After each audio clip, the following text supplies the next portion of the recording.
In this mini lesson, we'll be focusing on poetic form.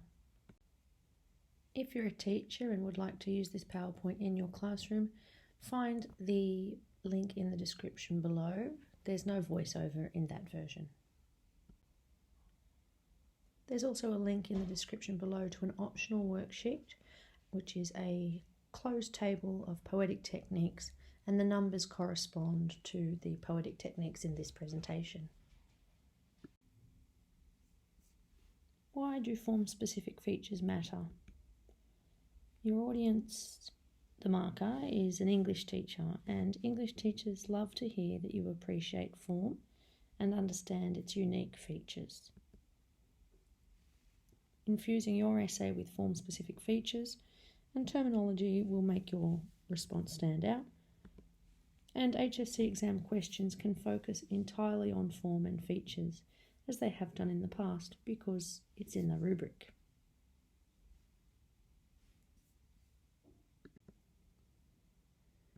What are form-specific features? These are devices, techniques, terms that only apply to poetry and are only available to poets. A metaphor, for example, is not form-specific because novelists or poets and playwrights can all use a metaphor when they wish to. On the other hand, enjambment, where a thought runs over 2 lines of poetry, is not available to any other composer than a poet, so sometimes we call it a form-specific feature. Poetry is special. It's different. It's read in one sitting, unless it's an epic.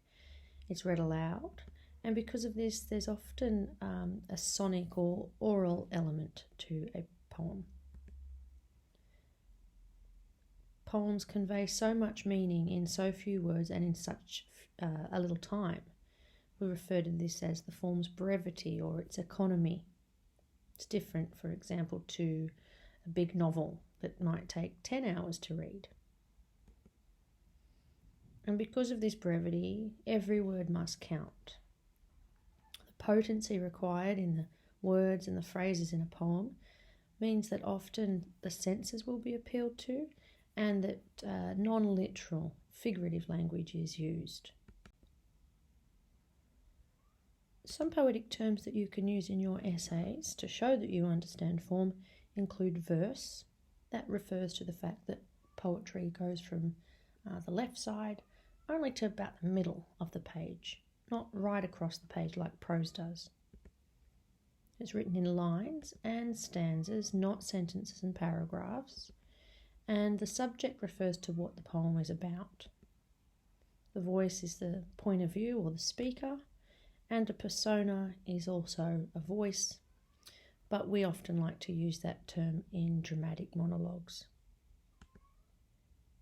Free verse refers to a poem that has no set structure or particular rhyming scheme, and there are some fancy terms we can use to discuss the length of stanzas if we really want to show off, and they are tercet for 3-line stanza, quatrain for a 4-line stanza, quintet for a 5-line stanza, sextet for 6 lines, septet for 7, and octave for 8.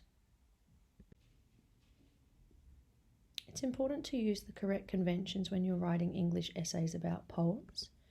So poetry titles should be in inverted commas, not underlined, and that's because you can't find a poem by looking for it on the shelf of a library, for example. It's a smaller text that sits within an anthology, so we only underline those large texts. When we're writing more than one line of poetry, we show that there's a break in the line by using a backslash, as you can see there in red. It's also useful to help your reader by underlining things that you want them to take notice of. So for example, if you were exploring how alliteration helped to mimic the rickety movement of a cart, rather than making your reader figure out where the alliteration is, you just underline the C's, creaky, clack, carriage, like that, and that makes the reading of your essay just that little bit easier for the marker.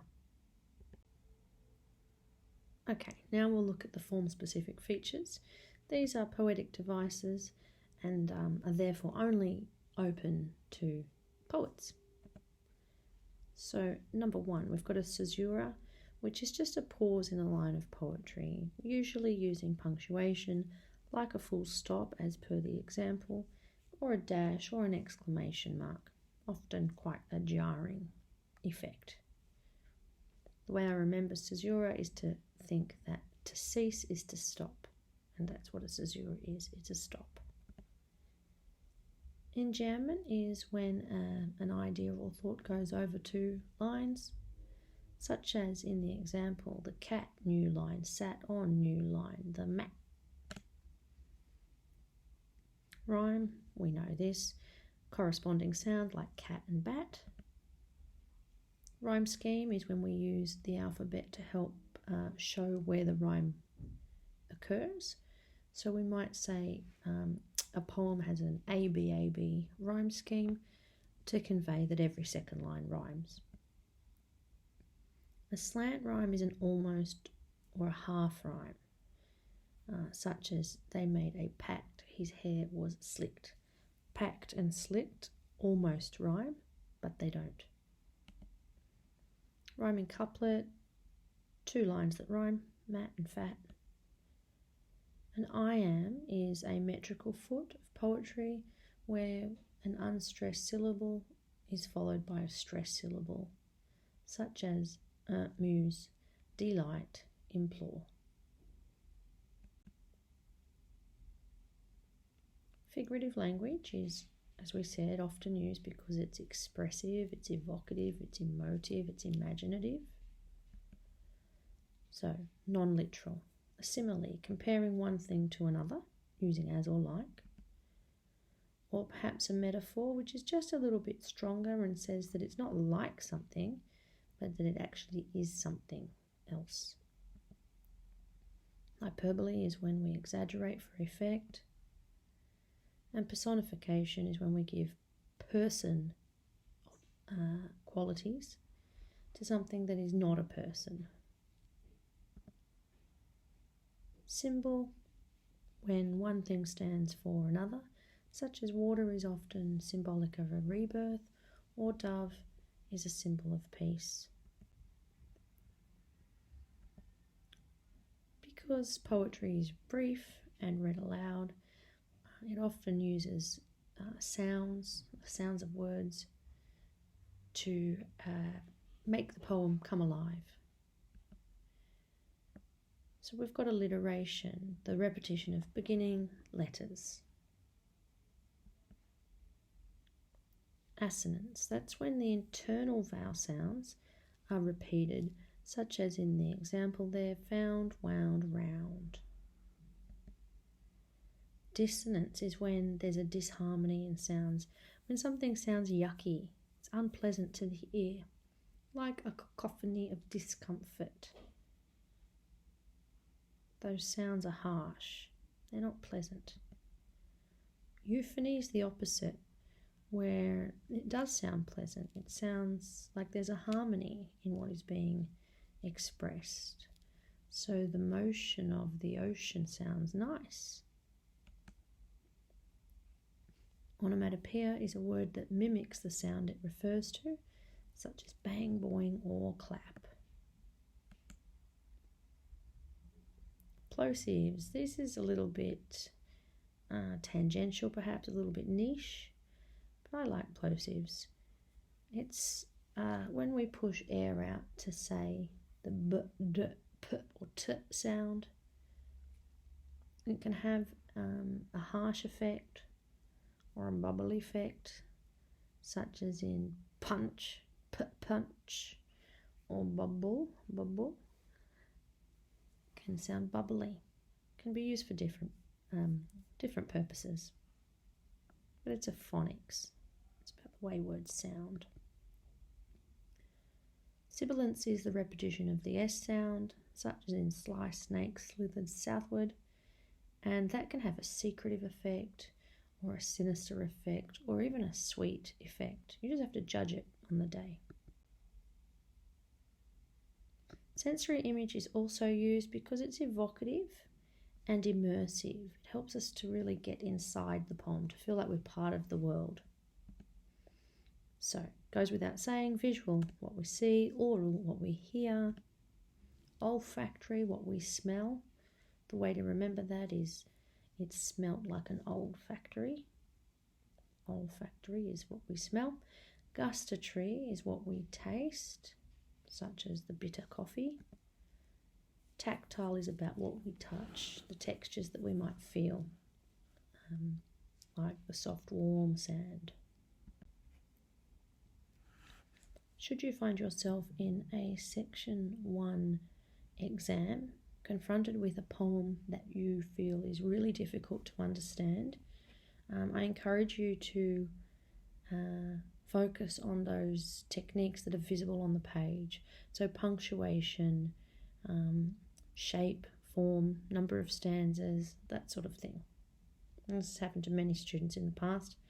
The Mangoes poem springs to mind as a funny example. So you could identify the tense that a piece is written in, whether you understood it or not, and you might say, for example, that present tense conjures a sense of immediacy or involvement, as though the reader is there watching the events unfold.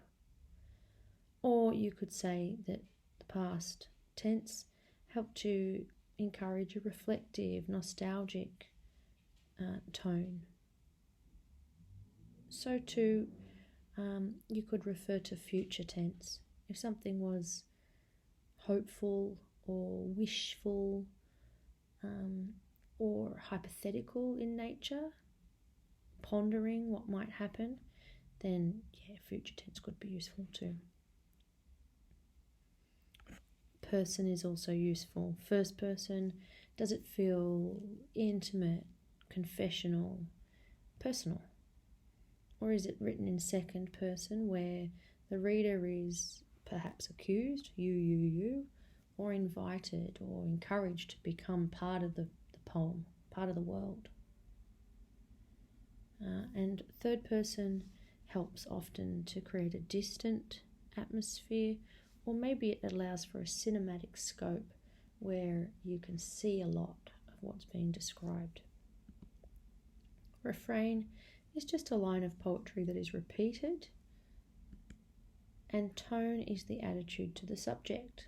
So it's the mood, it's the vibe of the thing. It could be positive, it could be negative, it could be loving or disgusted, etc.